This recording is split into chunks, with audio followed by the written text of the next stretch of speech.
Single clap. One clap only. Vasily, one clap only. Brickmaniacs, welcome back to another Designer Studio episode of Brickmania TV. Dan, how are you today? I'm very good. Good. Just came back from Brick Fair. Nice. Brick Fair Chantilly, Brick Fair, Virginia, the classic. Yeah. Classic Brick Fair. It's the other big one, the other big show. Yes. But, I was hanging out with the Navy and with the sailors and because that's what we do out there out in Virginia. It's where the shipyards are and stuff. And ready to talk about big submersible boats here. Boats? Not a ship, it's a boat this time. Boat. It is a boat. Okay. So what do we have here?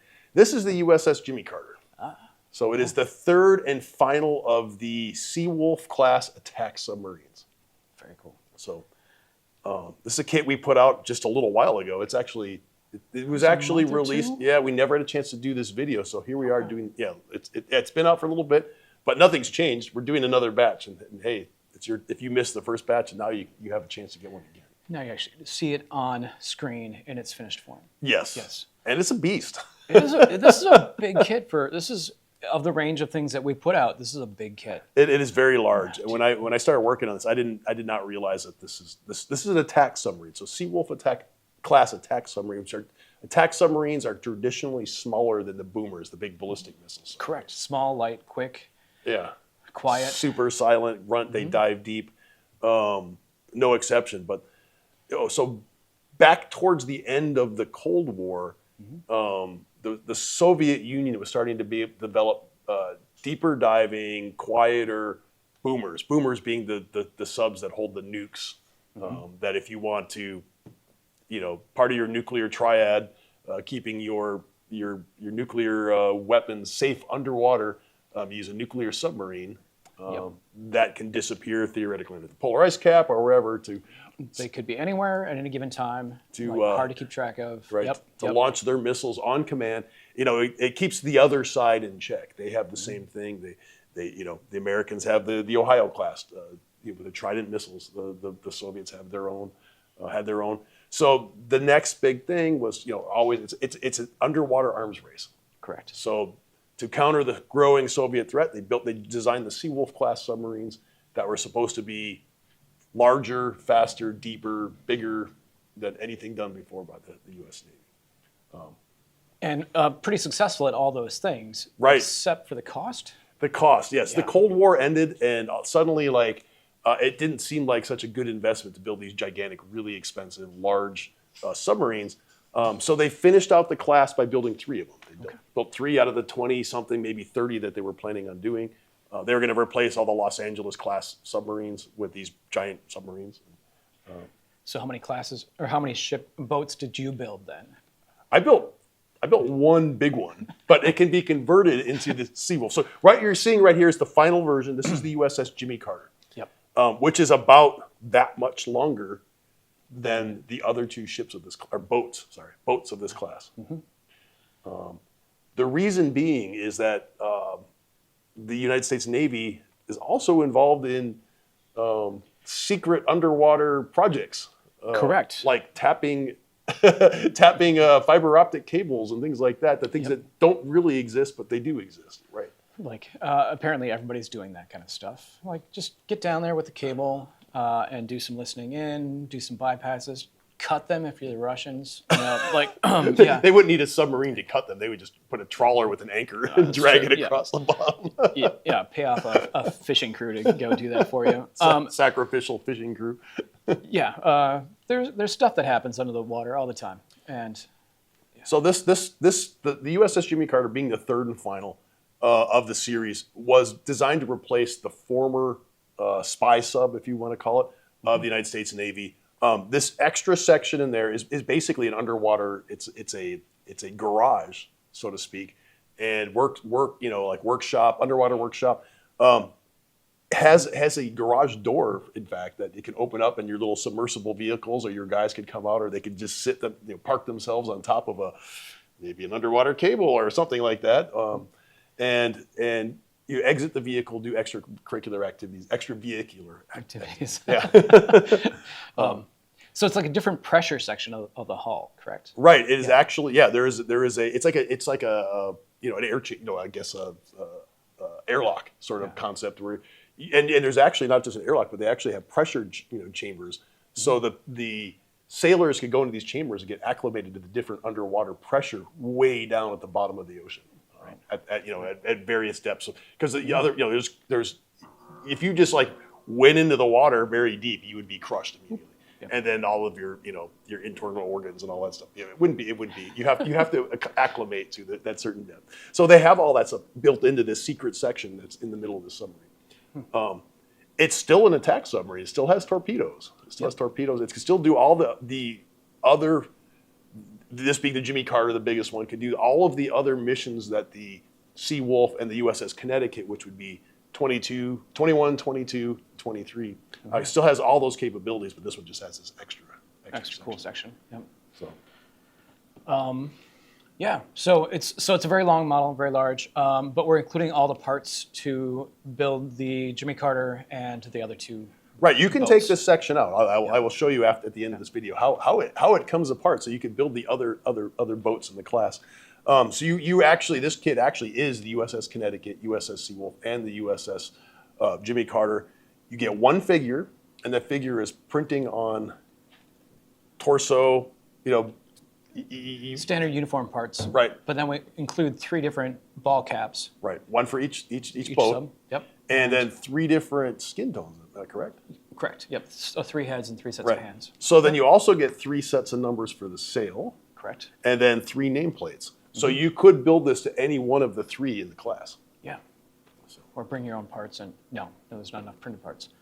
Yeah, you could build another boat theoretically with the instructions, but yeah, you won't get all the printed parts, the depth markings, and all that stuff. So it's really great. Like this isn't the first sub we built, because we built the super long USS Vallejo. Right, we built an actual minifig scale version of a ballistic missile submarine. So that'd be 1/35 scale. What scale is this one? This model? Oh, gosh, I don't remember. It's like 1 to 1/117 or something. It's about micro brick battle scale. Okay.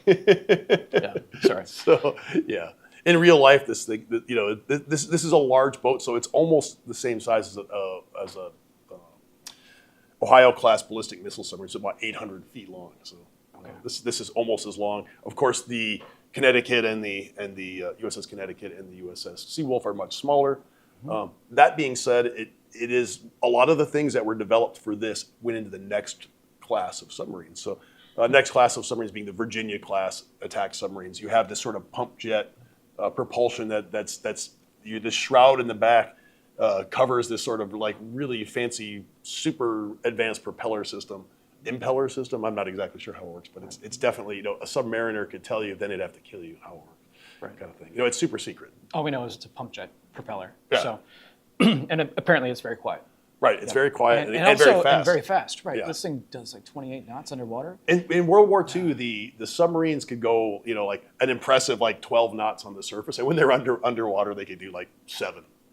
It's quite the opposite with these new boats. They were way faster underwater than they are on the surface. Yeah, so it's super cool. Super efficient design. Dive planes front, and then you have this big fancy array of planes and fins and whatnot in the back. And it is exactly what you would say. See the submarine. There's things in here I don't really know what they are. You have sensors galore.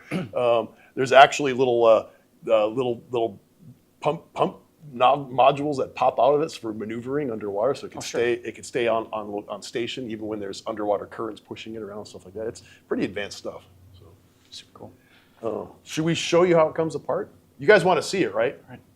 Well, yeah. I could talk about the printing really quick because it's a really basic thing model for compared to what we usually print. But we do have the top hatch markings. They're escape trunks. Escape trunks. I really like this. Whatever that marking means, I really like the shape of it. It's for if they have to send down like some sort of rescue vehicle, it'll know where to lock on those. Those are escape trunks. Yeah, it'll lock right onto those hatches. You have one before and after the reactor. So you can tell where the reactor compartment is because it's between the escape rooms. So if something happened with the reactor and it had to flood the reactor compartment, you'd have to rescue the guys in the back and then the guys in the front. So that's why there's 2 of those. Got it. So. Other markings, we've got really basic shapes on the front for the torpedo tubes. So that's these guys here. And then, again, those depth markings all along the hull. Yeah. Those are fun and challenging because trying to keep things lined up. I did my best. I did my best to keep those realistic. Yeah, I love how at the it same even goes point. up onto the fin in the back. It's quite nice. Triple print apart. Yeah. So triple printed. You hear that? I think is it two? Oh, it's two different parts. No, it's two different parts. Double prints and then on the front. Yeah, exactly. The sail it's a lot. There's a lot of cross piece printing too. So. Yep. And it comes with two flags. It's got the U.S. flag on this side and then the skull and crossbones on the other. So the Jolly Roger. Roger. Jolly Roger means that mission accomplished. So in World War II, when they'd come back from a mission, they'd fly the Jolly Roger if they were successful in sinking enemy warships. But when the first few times that the Jimmy Carter went out on mission, nobody knows what those missions are, but it came back with this Jolly Roger flag. So whatever they did it well, and missions accomplished. And they actually won the Presidential Unit Citation several times. Oh, but nobody knows why. Okay. So if you served, go ahead and leave a comment down below if you want to have a career-ending move. Yeah. Ending with a toy company, yes. Yeah, not worth it. Cool. Well, why don't you go ahead and take it apart and let's see the short version of it. All right, let me see if I can do this without destroying it on camera. Well, let's destroy it. I guess we are destroying it. So I got to figure out where it breaks. So you got to have sort of long fingernails, I guess, to do this. Much easier to build it in the right size than it is to take it apart. But fortunately, it's built in such a way that it only can go together one way. You can't do it wrong. It's just impossible. So here it is. This is as the Seawolf or the USS Connecticut now. So the stand will work just fine for either model. How's that? That's great. So and you have this section. I can't show you what's inside because it's secret. Secret business. Yep. So if you have a short mantle, display it this way. If you have a long mantle, display it that way. If you were on this submarine, display it this way. If you were on this submarine, yeah. You get it. That's the idea. That's an officer, believe it or not, in the poopy suit there. So okay. You can tell the officer because of the color of the hat. Really? Blue would be enlisted officers, and chiefs and above would be wearing the tan hat. Okay. So news to me. Yeah, they only have one color poopy suit. Now, poopy suit is that work uniform that the Navy wears. If you're not familiar with the poopy suit, it's because you have to take the whole thing off in order to go to the bathroom. And maybe you end up with bathroom. Use your imagination. Okay, imagine the head on a submarine. It's got to be really tiny, right? It's got to be. Unless you're an officer, then you have a big. I think they've come a long way since World War II. Okay. You pooped in a funnel that got shot out. I do not enjoy taking off coveralls to go to the bathroom. It's a pain. Yes. So, being in Minnesota with our union suit, it's very much a similar experience. Excellent. Well, it's a great little model. This came as a surprise to me when you dropped this. It's so unusual for what we do. Right. It's not the same scale. It's a big kit. This was an actual fan request. Okay, cool. So it was in honor of a retiring sailor aboard one of the boats in the series. Cool. And so we wanted to build it, and while we were doing it, well, might as well build the whole entire class. Yeah. Yep, the whole class. And maybe this will lead the way to future boats, future projects like this. We could do. I mean, externally, USS Los Angeles looks like every other boat in the class, maybe just different color variations over time. And same with the New Virginia class; they look very similar. They're just a little bit smaller, cheaper, and, more conducive to building on an assembly line basis. Okay. So there's possibilities for other subs in the future. Yes. This opens the door for similar projects, maybe an Arleigh Burke class destroyer series, something like that. So if people are interested, let us know, and we'll pursue these in the future. Cool. Yeah. All right. I think that's it. Thank you, Slam. This has been Thanks, great. Dan. This has been great. Thanks, Brickmaniacs. We'll see you next time on Designer Studio. All right.